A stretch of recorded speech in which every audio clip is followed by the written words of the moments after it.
miss sharing poetry, and so I thought I'd take a little bit of time just to share a couple of poems. On Friday, July 24th, I'm releasing 5 new poems on an EP or short little album called Notes Volume 1. And if there's one volume, there's going to be more. So this is the first installation of 2, 3, 4. We'll kind of see where this all takes us. But I wanted to share a couple of poems, and my good friend Taylor Jarman helped me out with the music for Notes Volume 1. And you'll be able to hear that all on July 24th. But for right now, I just wanted to share 3 poems with you guys today. The first one is called Headed East, and I've released this one already on YouTube a couple months back. It was from the last tour that I was on when I headed out east. I did this short little tour through Knoxville and North Carolina, and then up to Virginia, and then Indiana, Pennsylvania. And while I was on that tour, I decided to write a poem. I can remember sitting at stoplights and typing on my phone really fast, very safely. I promise it's very safe. And then I can remember sitting in someone's basement and just writing this down. And so I really enjoyed this poem. I hope you enjoy it too. There is a nod to the great Dolly Parton. Right before I wrote this, I got obsessed with Dolly Parton's music.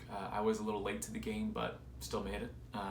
But I had listened to Dolly Parton's America, something that my wife told me I should listen to time and time again, and I finally did, and it blew my mind. And we also dedicated our bathroom to Dolly Parton. So if you ever stop by our house, you'll see the guest bathroom has a couple of pictures of Dolly Parton in it.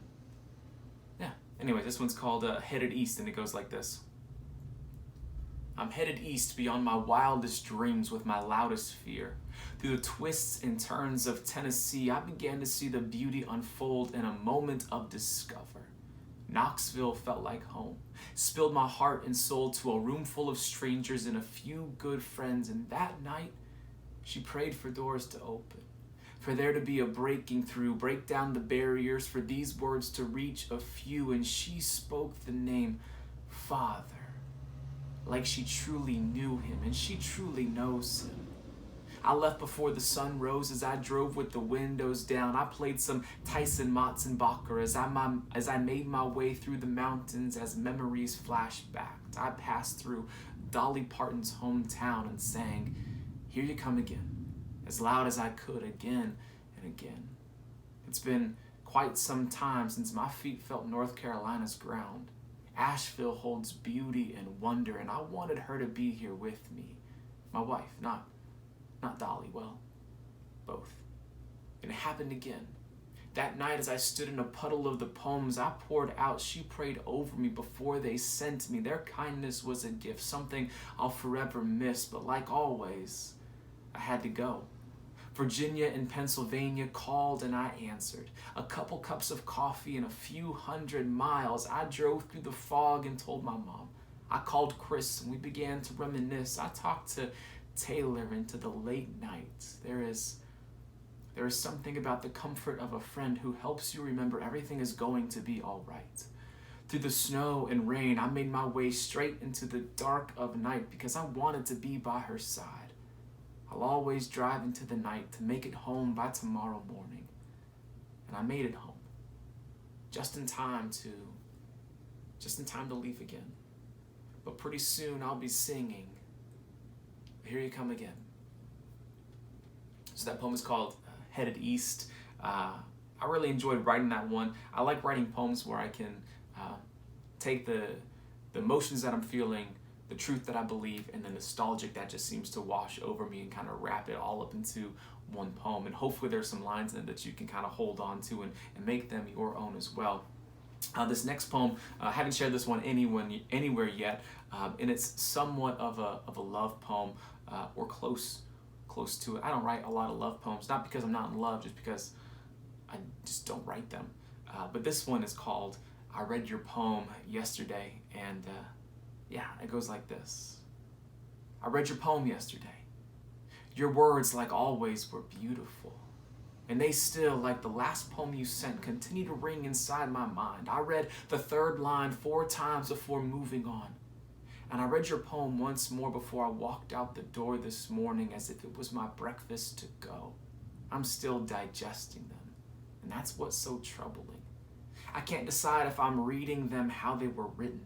As I read them, I get to decide when to read the next word and when to pause and when to begin again. And I wonder if that is how it's meant to be heard. And please don't tell me that this poem is a gift for me to have and to have it however I'd like. If that's the case, you can have these words back. I want to hear you read your poem. I want to hear you share what you sent. I want to listen to where you pause and where you begin again. And I want to see the look in your eyes skim the paper your hands clutch close. And I want to see if you tremble over stanza 6 or make it through the last few lines because I can hardly make it through those last few lines. Read them so they can ring inside my head like they ring inside yours. Oftentimes I get asked why I read my poems the way that I read them, and I really do believe that it's up to the artist to kind of interpret those words and to share them. After being on tour and having people come up to me afterwards, they would say, hey, I read your book, but the words, they make so much more sense when you read them or when you share them. So I wanted to kind of write a poem just a little bit about that, but in some ways I think this is, well, in a lot of ways I think this is a love poem. Like I want to hear what you feel. I want to hear what you have to say. I want to hear the poem that you've written from your mouth, not through my interpretation. I want it to come from you directly. The last poem that I want to share with y'all today, it's called Walk a Little Slower. And I wrote this before quarantine, but it feels very fitting for this season of life.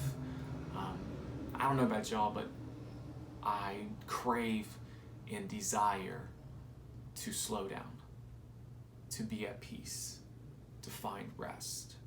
I have one of those minds that for whatever reason just won't stop, just won't turn it off. And I've met a lot of guys who've been like, yeah, I can just go to this nothing place. And I can remember even in like elementary school and middle school, we would talk about the brain of a man and the brain of a female, and they would always say that, oh yeah, men just have this like nothing box, this empty box where they can just sit and nothing's going on. And I was like, there has to be something wrong with me because I always feel like I'm thinking about something or running something through my mind, whether it's the past, the present, or the future, questions, worries, wonderings. I don't know. There's just something that's always going on up here. And I, probably like you, wish that I could turn it off, especially during this time of quarantine. And I don't know if that's me failing to trust. And if that is, then that's my prayer. Or if it's me failing to be patient, and if that's the case, then that's my prayer as well. But this poem is called Walk a Little Slower, and it goes like this. I think today I'll walk a little slower and breathe a little deeper. I'll leave my phone face down inside, give my eyes a rest to see beauty beyond a screen. I'll grab a light jacket so I can still feel the cold wind, hold your hand until it gets sweaty, and I'll let go, but I'll never let go. I'll walk below in between shadows, cut through the field, cross the street when the car is clear. Today, I want to find myself beneath the limbs of the trees and later on below a few million stars. Maybe we'll see a dog or bump into old friends or both. And I'm not counting steps or miles, but I'm just walking because for now I can. And I don't know what the future holds, if my days left are long or short or, well, you get it. Maybe grief is around the corner or a missed call on my face-down phone back inside. Maybe there is good news in my inbox or a miracle waiting in the welcome of next month. And in the morning, I'll sit a little longer and drink a little deeper. I'll watch the light make its way through the dark morning. The light always finds a way. And I'll remind myself life won't always look the way it does. Change is coming, and it might even be here. And I'll remember the steps forward and the steps back that led me to where I am. And before I begin to move these feet once again, I'll slowly breathe in grace and exhale peace, knowing that every piece of me is here to be. And whatever may become, well, for now I'll walk a little slower and breathe a little deeper because right now I'm alive. And everything is okay. It's not perfect, and that's okay, and that's what I'm learning to tell myself these days. Everything is okay. It's not perfect, and that's okay. So the album is out on July 24th, which is a Friday. You can listen to that on Spotify, iTunes, Apple Music, wherever it is that you stream or listen to music. Just type in "Written to Speak" and Notes Volume 1 will come up. It's a light blue cover. But yeah, there's 2 other poems in there that I didn't share that are on there. So if you want to check those out, you are more than welcome to. Anyways, thanks for letting me take some time to share some poetry with you. I really appreciate it, and I hope that I will be able to share some poetry with you face to face one of these days, because like you, I'm just tired of watching things on a screen. Thanks so much for listening, for watching. Go ahead and subscribe if you would like. If not, it's not gonna hurt my feelings because I won't see. All right, have a good day.